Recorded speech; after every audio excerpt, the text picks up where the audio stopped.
Bonsoir à toutes et à tous, bienvenue dans ce journal, le sommaire. Avez-vous une idée de comment sont fixés les prix des différents produits sur le marché? Sabira Tao s'est intéressée au sujet, la réponse à suivre dans ce journal.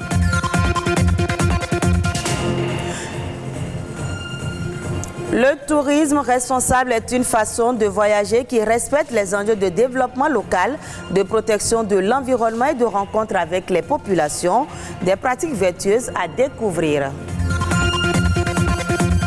Et puis une première bonne impression peut vous faire gagner un emploi entre tenue chic et classe. Que faut-il porter pour un entretien d'embauche? Un spécialiste en style vestimentaire nous aide à faire un bon choix.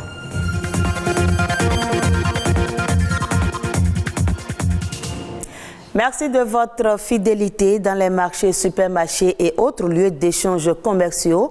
Nous achetons des produits à des prix variés.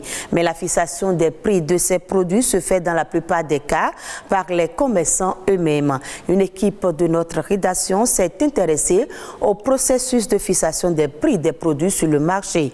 Un reportage de Sabirat Ao présenté par Patrick Adjaboudjou. Fixation du prix des produits mis en vente sur le marché. Ce sont les commerçants et commerçantes qui attribuent eux-mêmes une valeur financière à leurs marchandises. Ici, chaque commerçante du marché de Bégamé a sa méthode. Des fois, si le truc est sur 1000 francs à Tokba, si je viens ici, je peux vendre ça à 1100 francs. Et sur 3, si c'est à 2500, je peux le vendre ça à 900 ou 1000 francs. Le prix de 3 d'une marchandise me permettra de savoir comment mettre ma marge pour ne pas trop faire fuir le client et le garder. Faire vite écouler ces marchandises en vue de faire des bénéfices est l'unique objectif des commerçants. Quand j'achète un sac de piment vert, c'est moi-même qui définis le prix de vente. Je fais souvent des tas de 50 francs et de 100 francs. Nous ne cherchons pas toujours à avoir de gros bénéfices.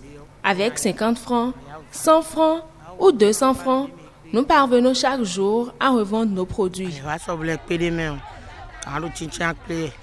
Le coût d'achat du produit, la demande des consommateurs et la concurrence sur le marché, voilà les 3 facteurs qui permettent aux commerçants, selon l'expert en finance, de fixer le prix de vente des produits sur le marché. Le revendeur sait à combien il a acheté son produit ou combien le produit lui est revenu et c'est à partir de là qu'il fixe son prix.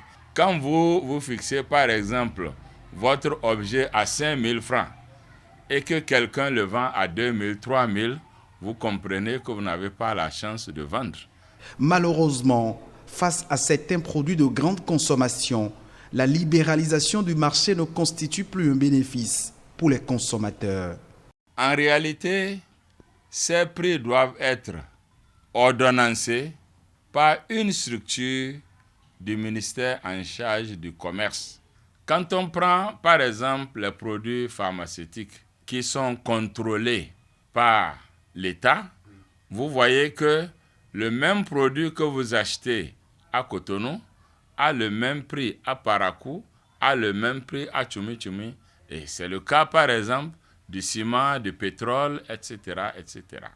Mais quand il n'y a pas de contrôle, il y aura le laisser-aller. Et pour éviter une flambée des prix des denrées alimentaires dans un contexte de forte inflation, l'État pourrait user de son pouvoir régalien pour harmoniser le prix des produits afin de satisfaire les différents acteurs qui animent le marché de l'offre et de la demande. Le secteur du tourisme, 3e pourvoyeuse de richesse dans le monde, pourrait être bénéfique pour réduire la pauvreté dans les pays en développement grâce au principe du tourisme responsable et respectueux. Il s'agit d'une notion qui vise à faire face aux dommages du tourisme sur l'écosystème. Rodrigue Babagbeto nous aide à mieux comprendre. Olama Ojukwu dirige une agence de voyage qui est membre du marché international du tourisme de Londres depuis 10 ans aujourd'hui. Une position qui la pousse à apporter à ses clients un suivi particulier. Avant même de les faire quitter leur pays, au moment des échanges email, quand on les envoie l'itinéraire et autres, on les envoie un formulaire à remplir. Comment à ne pas trop utiliser l'eau dans l'hôtel, à ne pas gaspiller certaines choses, à ne pas faire salir les destinations. Comment à être un touriste responsable. Les voyageurs sont invités à protéger les destinations, quelles qu'elles soient, afin de contribuer à la préservation de l'environnement. Les actions de Olanma ne sont donc pas qu'à l'endroit des touristes. Les communautés locales sont également prises en compte. Nous avons fait des t-shirts, nous avons visité l'une des sites à Porte-Nouveau, pas seulement pour les donner les t-shirts, pour qu'ils soient présentables, mais également les mettre en valeur eux-mêmes. Dans l'une des sorties également, nous avons décidé d'offrir dans l'une des sites les poubelles. Et ceci, c'était pour les sensibiliser, ceux qui travaillent là et ceux qui visitent, à rendre le lieu propre. Autant d'aspects qui constituent, d'après cet expert en tourisme, les fondements du tourisme responsable. L'un des principes forts du tourisme responsable, c'est la justice environnementale. Il faut sauvegarder nos ressources naturelles qui proviennent des sites historiques.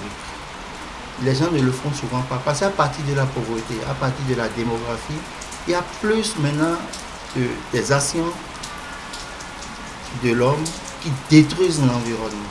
Il a fallu attendre le début des années 90, en particulier depuis le premier sommet de la Terre de Rio en 1992, pour que le concept de tourisme durable soit développé.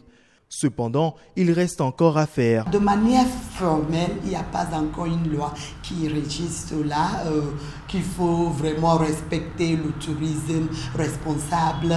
Si nous commençons dès maintenant à vraiment insister, même amener les touristes par les sensibilisations à comprendre que les agences, les tours opérateurs qui ne maîtrisent pas ou bien qui ne respectent pas le tourisme responsable, de ne pas avoir affaire avec eux.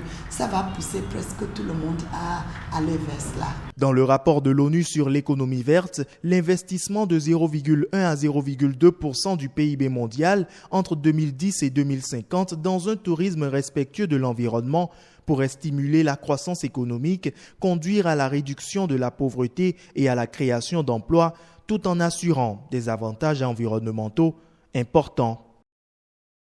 Parlons à présent mode. Savez-vous que pour un entretien d'embauche réussi, il faut une tenue vestimentaire adéquate?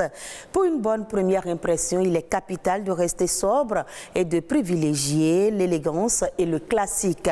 Que faut-il porter pour un entretien d'embauche? Ariel Alahassa, spécialiste en style vestimentaire féminin, nous en dit plus au micro de Judith Tossa.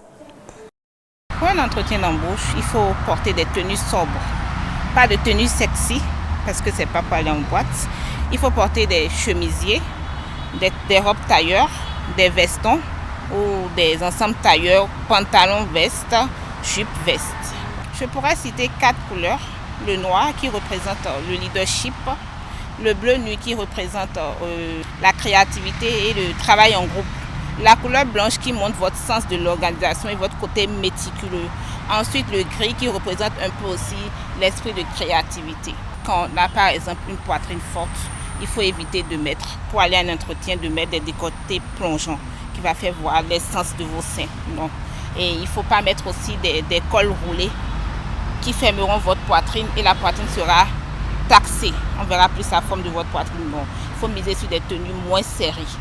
Quand par exemple, si on a les hanches, on ne peut pas mettre du pantalon pour aller à un entretien d'embauche. Le recruteur aura juste les yeux sur vos rondeurs. Il faut peut-être porter un pantalon un peu évasé, pas slim, un peu évasé, ça va un peu équilibrer la morphologie au niveau de vos hanches. Il ne faut pas porter des sandales, il faut mettre des escarpins, des ballerines. Des ballerines à petits talons. Des talons qui vous permettront d'être à l'aise quand vous serez assis. Et vous ne serez pas stressé, nerveux. Parce que quand vous portez une chaussure qui fait mal au pied, et puis une chaussure dans laquelle vous avez du mal à marcher, votre nervosité se fera ressentir par votre recruteur. Suivons à présent la nation en bref avec Ano Adadja.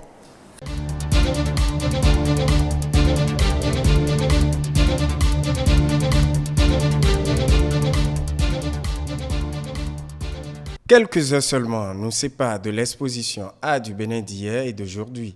Ce sera un événement ouvert au public qui rassemblera les 26 œuvres d'art rapatriées de la France et d'autres arts contemporains réalisés par des artistes béninois.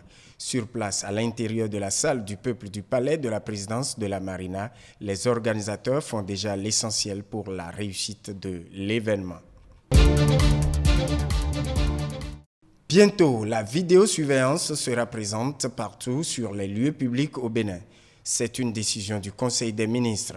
Pour le porte-parole du gouvernement, Wilfrid Léandre Ngweji, c'est l'une des mesures normatives de ce Conseil pour lutter dans nos villes contre le grand banditisme à travers la prévention, la recherche, la poursuite des infractions pénales et l'exécution des condamnations pénales pour des mesures de sûreté. Les producteurs et transformateurs d'ananas du Bénin se préparent pour rendre compétitifs leurs produits à l'international à travers une assemblée générale élective de la coopérative des entreprises de transformation d'ananas du Bénin. Ils ont exprimé leur désir de se fédérer pour la recherche des marchés et l'écoulement des ananas produits au Bénin. Enfin, nombreux d'entre vous sont ceux parmi vous qui se demandent quelle est la valeur réelle des carnets Covid-19. Plus d'inquiétude. Pour faciliter le droit à la libre circulation, l'Union européenne accepte désormais les certificats Covid-19 du Bénin. Les voyageurs béninois ou ceux en partance du Bénin n'ont plus de soucis à se faire à ce sujet.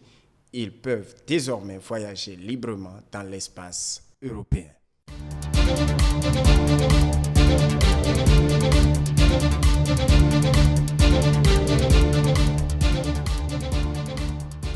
Et puis hors du Bénin, la transformation locale du café est en hausse de 20% au cours de la saison 2020-2021, malgré une production morose, selon les données révélées par l'Office national du cacao et du café. Contrairement à la filière cacao, où les plus grands transformateurs sont généralement des filiales de multinationales étrangères, les nationaux affichent une expertise reconnue dans la torréfaction du café au Cameroun. Ces derniers remportent d'ailleurs très régulièrement des prix à l'international pour la qualité de leurs produits. Malgré l'embellie observée dans la transformation locale, la saison 2020-2021 au Cameroun est la plus mauvaise des 5 dernières campagnes en termes de production commercialisée. Selon les données, celle-ci a cumulé à seulement plus de 12 000 tonnes en baisse de 50,7% par rapport à la campagne précédente. Et ce sera tout pour cette session d'information que vous pouvez suivre également sur le site de l'ORTB, www.ortb.bj. Merci de nous avoir suivis et très bonne suite des programmes de BB24.